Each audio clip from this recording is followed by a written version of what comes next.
Worksheet 5-7, number 9. You don't have to write this down unless you missed it, okay? You have a right triangle with 2 sides given. We've got to find the third side. That bells and whistles should be going off in your head going, Pythagorean theorem, Pythagorean theorem, Pythagorean theorem, okay? You know I like my version, hypotenuse squared equals leg squared plus leg squared, right? Okay? What's the hypotenuse, Cody? 9. So it's going to be 9 squared. What's the length of one of those legs? 5. What's the length of the other one? X. Do you have that? Ding, ding, ding. Write this down. Okay, here we go. Let's do some calculating. 9 squared is 81. 5 squared is 25. Plus x squared. You with me so far? Okay. Mathematically, what do I have to do to solve this for x? I got to subtract 25. Now, I'm going to get some jacked up number because 81 minus 25 is 56. Is that right? Am I solving for x squared? No, I'm solving for x. So what do I have to do? I got to take the square root of both sides. Now, I would really like for y'all to leave this in simplest radical form, because you may have answers given to you on the SOL that are in simplest radical form, okay? What you need to do is come over here on the side. What's the highest perfect square right up underneath 56? What's the closest one to it? 49. And then back yourself out. That's 7 times 7. What's 6 times 6? 5 times 5. 4 times 4. 3 times 3. 2 times 2, right? All right. Will 49 divide into 56 evenly? No. Will 36? No. Will 25? Definitely not. What's the only number that 25 will go into? The numbers have to end in what 2 numbers? 5 or 0. And then you know 25 will go into it. Just a helpful hint if you didn't already know that. Will 16 divide into 56? I'm not sure, so get your calculator out and go. 56 divided by 16, and you're probably going to get 4 point something. Or 3.5, which is not an even, it's not a straight up whole number, so I can't use 16. Will 9 divide into 56 evenly? No, snot, we're getting down to the end. Will 4? Yes. 4 times what? Now, check this out. What's the square root of 4? Where does it go? Outside. Can you take the square root of 14 without a calculator? I can't. Most folks can't. Where does it stay? It stays inside. That right there is the exact answer. That's not approximating. That's not giving me your best guess. That is straight up the exact answer. Okay? Does that make sense? It's just a matter of hypotenuse squared equals leg squared plus leg squared. Okay? Be sure you have that written down. Be sure you have it written down. Yes, sir. I'm not going back. That's my fault. Okay? Are you on the right side? You're on the other side. I'm on the other side. Yeah. Okay. All right. 2 root 14. Anybody have questions on 13 through 16? Of the special right triangles, okay? Folks, this is not about showing a lot of work on these. It's about just looking at it and knowing the pattern, okay? Don't make this more difficult than it is. What kind of triangle do I have here in number 1? It is a right triangle, yes, but 45, 45, 90. Folks, 45, 45, 90 triangles, what do you know about the 2 legs? They're congruent. So if this leg is 3, what does this leg have to be? 3, boom. What's the hypotenuse? You don't have to figure anything. What is it? 3 root 2. That's it. Because that's the pattern. That's the formula. If I were to do, watch this, Pythagorean theorem. My hypotenuse, I don't know. I'm going to call it u squared.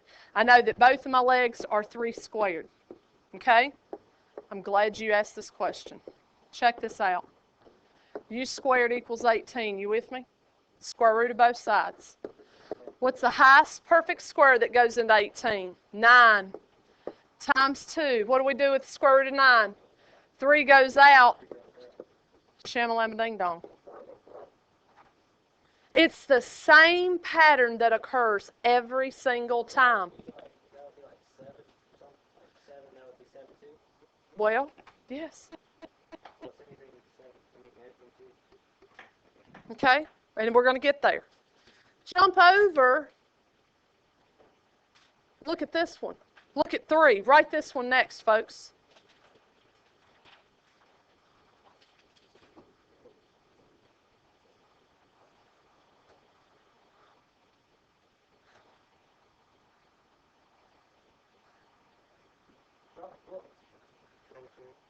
Brandon?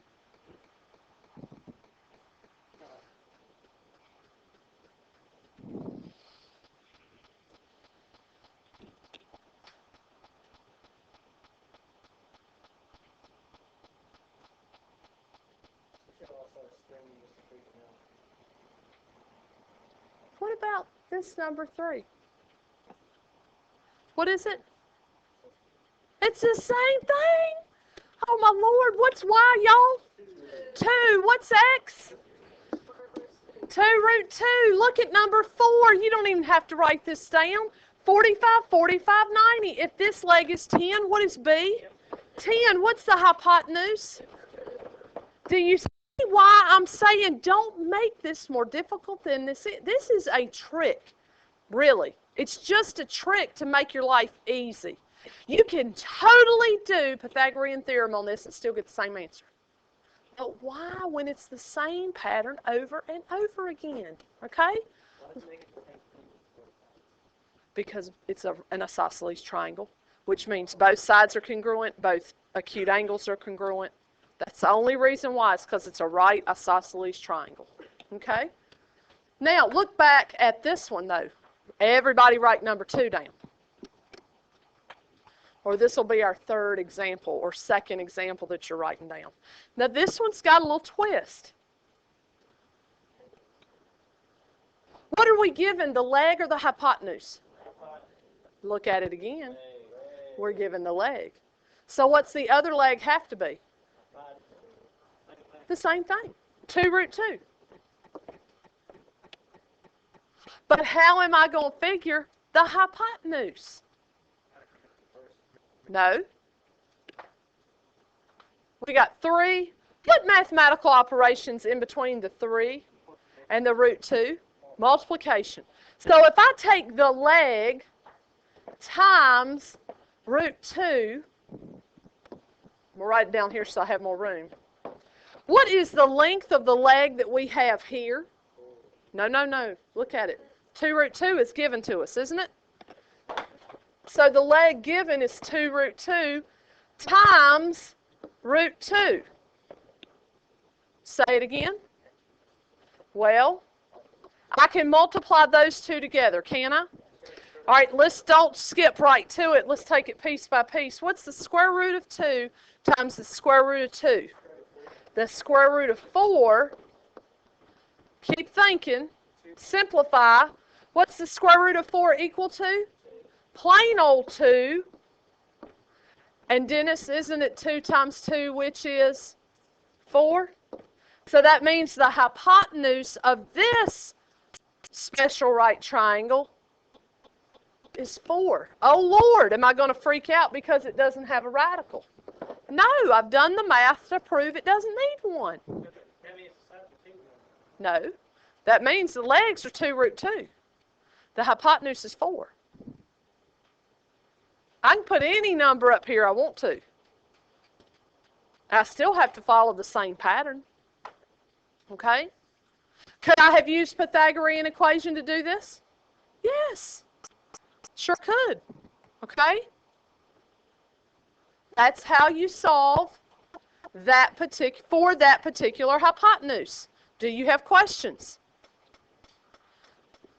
Okay, good. Look at number 7. I would. Sorry. I didn't mean to do that. Who's she going after now? Look at what you're given. 8. Isn't that a cool beat? That is such a cool beat.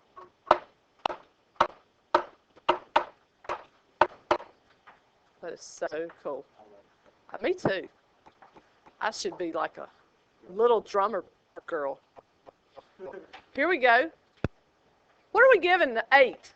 Is it the short leg, long leg, hypotenuse? Hypotenuse is 8. If the hypotenuse is 8, what's the short leg? 4. Holy gee. How do I know it's V?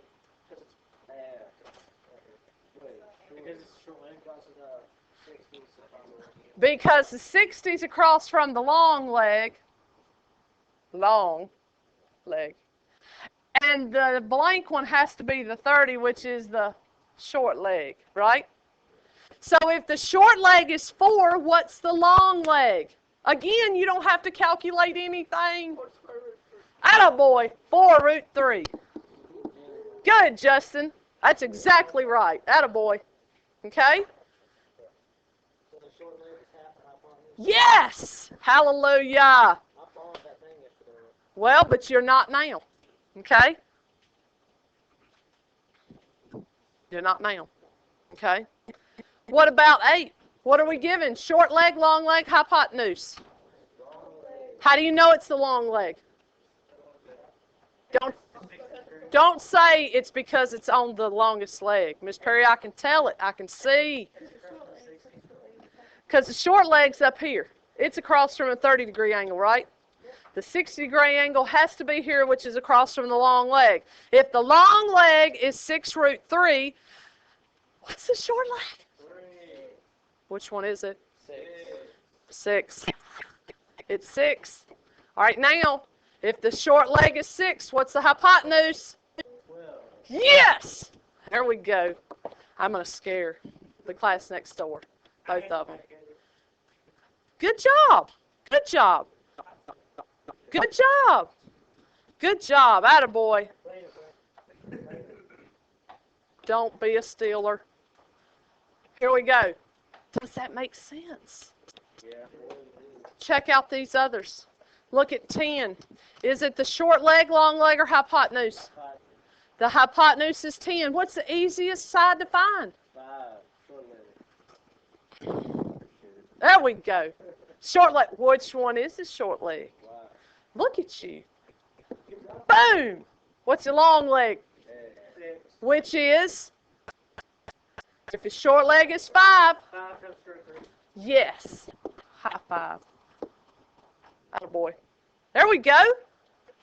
Do you see the pattern, folks? Do you see how, have we calculated anything? No. Look at the next one. Are we given short leg, yes'm? Why is it root 3? Okay, watch. Pythagorean theorem. You ready for this?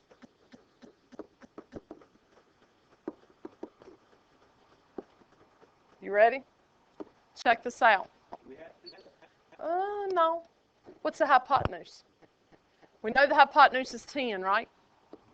We know that the easiest leg to find was 5, correct? 10 squared is 100. 5 squared is 25.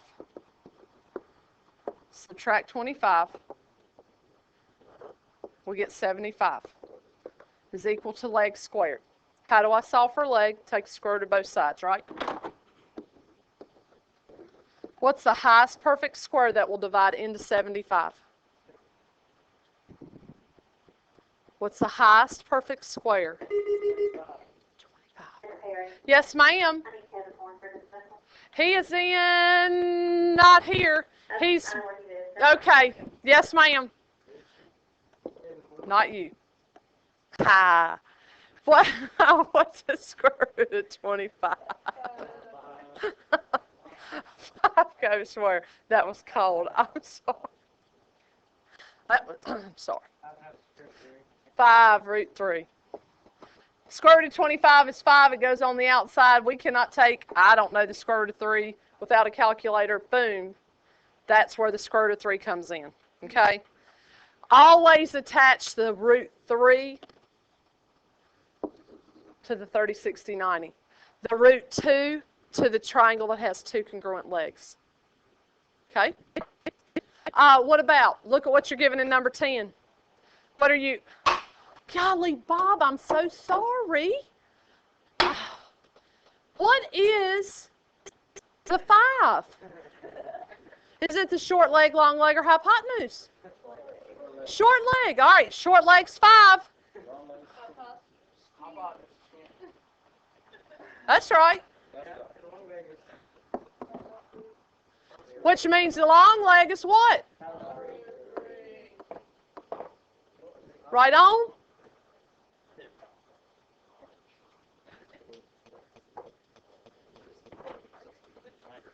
It's a 30, 60, 90 triangle. You're absolutely correct. What are we given? Short leg, long leg, hypotenuse. Hypotenuse. Okay? If the hypotenuse is 20, which is the easiest one to find?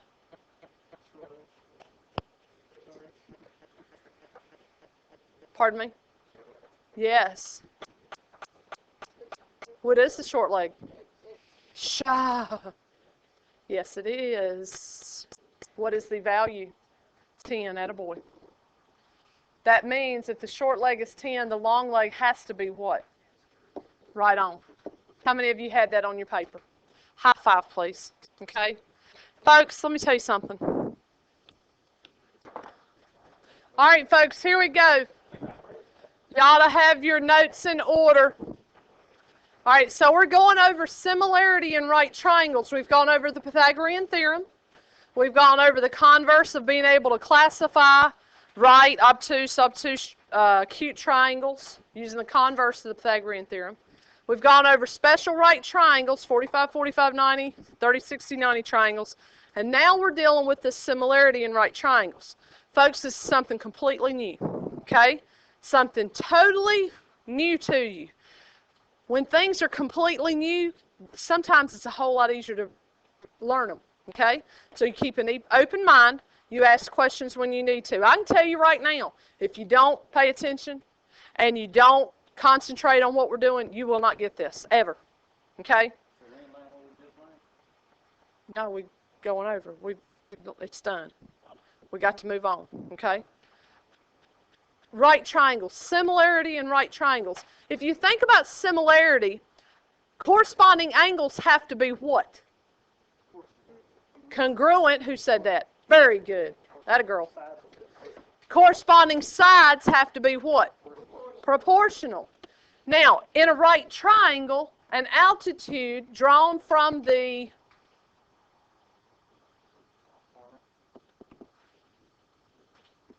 right angle, wait a minute, from the, hold up, that doesn't make sense. Nope, don't write that down. In a right triangle, an altitude drawn from the blank of the right angle to the hypotenuse forms 2 right angles. From the middle of the right angle to the hypotenuse forms 2 right angles. That means here we have a right triangle. If I were to draw a side starting from the right angle, then it's going to create 2 separate, smaller right triangles. Do you guys agree with that? Okay? That's all it means.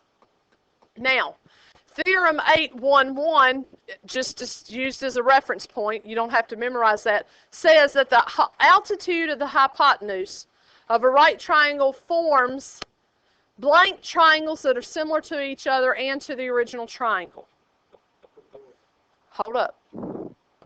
It forms blank triangles that are similar to each other and to the original triangle. How many right triangles were formed up here? 2.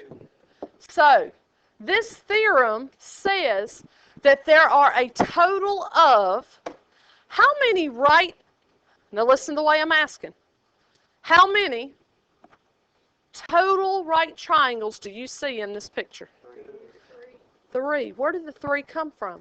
The big one and the two small ones. The big one that holds all the stuff inside, and then the two little ones that have been split by that altitude. So there are a total of three. 1, 2, 3. Okay? There's three total.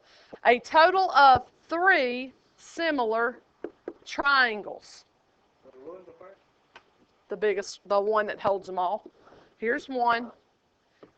When I put the altitude in, then here's the second, here's the third. Okay? You have the whole thing, whole triangle, which is triangle ABC.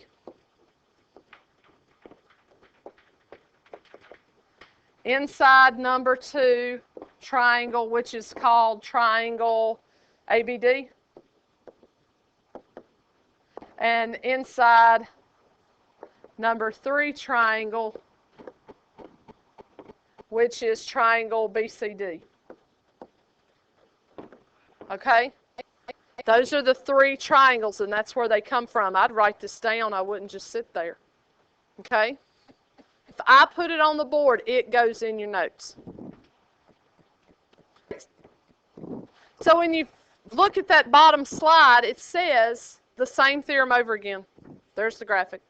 Write a similarity statement comparing the 3 triangles. I know for a fact in release tests, you can find questions like this. Okay? Now, where's the first triangle? The what? The whole thing. What's the whole thing? V, U, W. I agree with that one. Pardon me? Oh, wait. This said similarity statement. So we got V, U, W, which is the whole thing, which is similar to. Give me a name of the other, or the second triangle, please. V, Z, W. That's that little one on the right. V, Z, W. Little right. What's the third?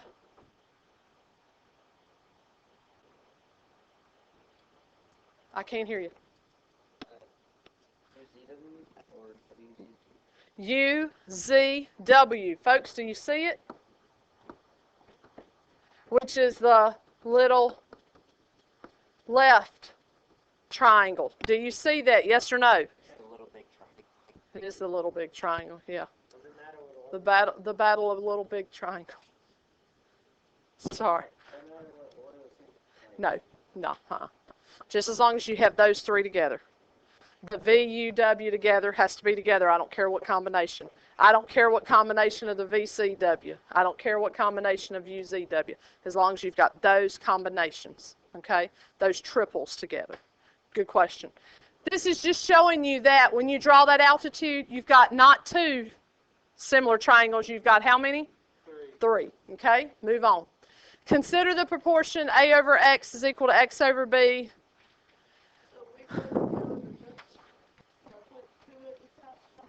Pardon me? I don't know what I put. No, there are 2. Read that over again. Yeah, there are 2. Look in the graphic. Forms 2 triangles that are similar to each other and to the original triangle. We did it right. Okay? So consider this proportion. Notice about your diagonals. Notice the number, the letter on the diagonals. Notice how the X's match. Okay? They're on the diagonal together. Folks, if we wanted to find the geometric mean of a proportion, we would very easily be able to do this.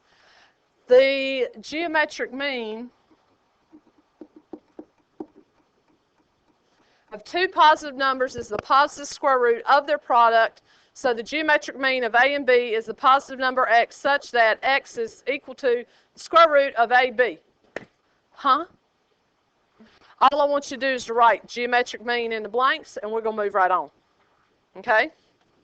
Geometric mean. We got to find the geometric mean. How do we do this? You do x equals square root of 4 times 25. Why don't you, I don't know what you just said. I heard words, but I didn't hear. Square root of. Okay? Here's what I would do. Write GM. What does GM mean in math? Geometric mean. Square root of. Take the product of those two numbers. Product means to do what? That's right. 4 times 25. What is 4 times 25, please? 100. Very good. Geometric mean, folks, geometric mean of those two numbers is 10. And remember, it's not going to be plus or minus 10. For the geometric mean, we are talking about the positive square root. Yeah. Yeah. That's it for finding the geometric mean of two numbers. So find the geometric mean of 5 and 30, please. And look what it says. If your answer has to be reduced, put it in simplest radical form. We got an answer? All right, so how am I going to find the geometric mean? The square root of 5 times 30, which is the square root of 150. You guys agree? Highest perfect square that goes into 150? Oh, okay. 121. Nope.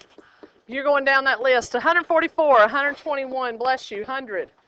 81, 64, 49, 36, 25, 16, 9, 4. Okay? Now, will 144 go into 150? Evenly? No. 121? No. 100? No. 81? No. 64? No. 49? No. 36? No. 25? Yes. How many times does 25 go into 150? 6 times. What's the square root of 25? Where's it go? 5. What happens to the 6? Stays inside. So that means that the geometric mean of those two numbers, 5 and 30, are 5 root 6. How many of you had that as your answer?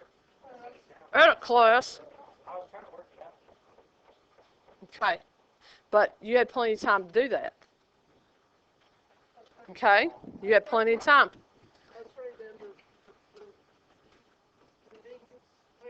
Okay. Oh.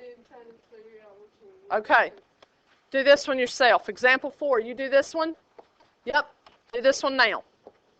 Here we go. What do I do? Geometric mean. Square root of 8 times 9, right? Which is square root of 72. You guys agree with me? What's the highest perfect square that divides into 72? There we go. 36. Folks, if you choose this, 36 times 2, right? If you choose 9 times 8, you can still get the correct answer, but it's going to take you longer to get there, okay? Watch what's going to happen. What's the square root of 36? Where does it go? What about the 2? Stays inside. Okay, so that's saying the geometric mean is 6 root 2. How many of you have 6 root 2? But you fixed it. If you would have had 9 times 8, look what you would have had. What's the square root of 9? Where's it go? Outside. Now we got 8 on the inside. What's the highest perfect square that divides into 8? 4. Watch this. 4 times 2. What's the square root of 4? Where does it go? 3 times 2. Leave this 2 inside. What's 3 times 2? Oh, look at there. I can still get to the same answer, but it's going to take me longer. Folks, this is just basically using the right perfect square, okay? Here's what I want you to do for homework, and I want you to get started on it now. Oh, we're going to finish the notes tomorrow. Don't lose them. That would not be wise. Folks, I want you to notice, don't forget your last quiz tomorrow on special right triangles. You better look over that material before you get in here. Chances are you won't have any bell work, and I'm not going to review. And then I want you to look at, and I want you to work on this right now, page 521. I want you to do 2 through 4, 5 through 10. Please check your odd answers in the back of the book and make sure you're doing these correctly. And if you would, look at number 7. Folks, it has 1/2 and 8. Don't you dare ask me how to multiply those two numbers together. You have a calculator, okay? Do this work now. If you find that you've got more time on your hands, I can find more for you to do.